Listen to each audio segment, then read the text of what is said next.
When I was a new mom, I had a best friend named Erin. Erin and I had toddlers exactly the same age, and we would often take them to the park to play together. One thing I noticed was that whenever her toddler fell down, she would call out from a distance, "You're okay, jump up." This was different from what I did. Whenever my toddler fell, I would rush over for a snuggle and say, "Oh, are you okay?" Erin and I had really similar personalities. But interestingly, her toddler was a boy and mine was a girl. This got me thinking about the messaging that our respective kids were absorbing and the long-term effects on their individual psyches and how those gendered messages might shape our entire culture. Is that a thing? Has it ever been written about? Yes, and I bet you read about it in high school English class without even realizing that that's what you were reading. Remember the story, The Yellow Wallpaper? It's a novella that was written by Charlotte Perkins Gilman in 1892, where a young woman is brought to a summer home by her husband, who is also her doctor. She's recently had a baby and has been very unwell. To help her get better, her husband forbids her from leaving the house, from seeing any friends or relatives, and from writing and work of any kind. She's enclosed in a room with yellow wallpaper, and soon she begins to see a woman being held captive in the pattern of the paper. She becomes obsessed with freeing this imprisoned woman, and she starts picking and tearing at the paper.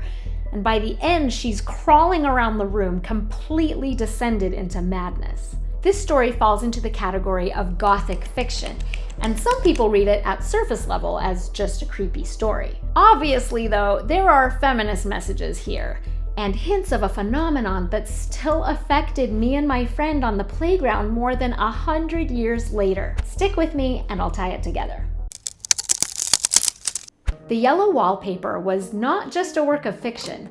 In 1885, Gilman had a baby and then suffered a very serious bout of what we would now recognize as postpartum depression. She was treated by a doctor named Silas Wire Mitchell, who was a famous, respected doctor at the time. His advice to her was, live as domestic a life as possible and never touch pen, brush, or pencil as long as you live.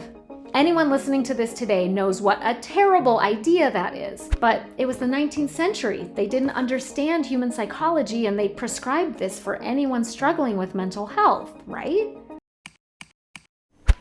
Wrong. Dr. Silas Mitchell prescribed the rest cure, consisting of isolation and giving up all of your hobbies and passions only to women. His method for treating men who were struggling with poor mental health was to send them out west on horseback to explore and hunt and bond with other men.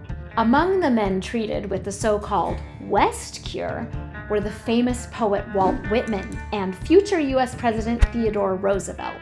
Looking back now, the American Psychological Association says that both the Rest Cure and the West Cure were designed to treat the exact same medical condition, what they called neurasthenia.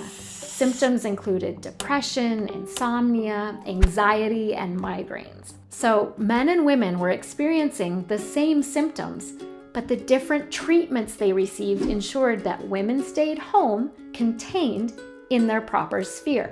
Just as a reminder, the 19th century notion of separate spheres held that women were suited for domestic work and the nurture and care of children, while men were suited for leadership in the home and leadership in every pursuit outside the home. This ideology had been around for thousands of years, and it is still alive and well in many cultures. Anyway, in the 19th century, women who were feeling anxious or sad were prescribed rest at home, while men who were struggling were encouraged to engage in vigorous physical activity and then to write about their experiences. These activities would supposedly rehabilitate men for further success in commerce and intellectual pursuits in the proper male sphere. Dr. Mitchell believed that men could strengthen their nervous systems by engaging in a sturdy contest with nature, which would help men recover from the feminizing effects of what they called nervous illness. Mitchell observed that when a man was experiencing great stress, quote, "the strong man becomes like the average woman." The West cure influenced American culture through President Theodore Roosevelt. In the 1880s, Roosevelt was experiencing anxiety, so he headed to North and South Dakota several times to treat his asthma and his nervous symptoms, and perhaps also hoping to get swole. Did you know that in his earlier life, President Roosevelt had been thought of as very effeminate, to the point of being compared to Oscar Wilde? The Roosevelt we think of today is known for his swagger and his masculinity.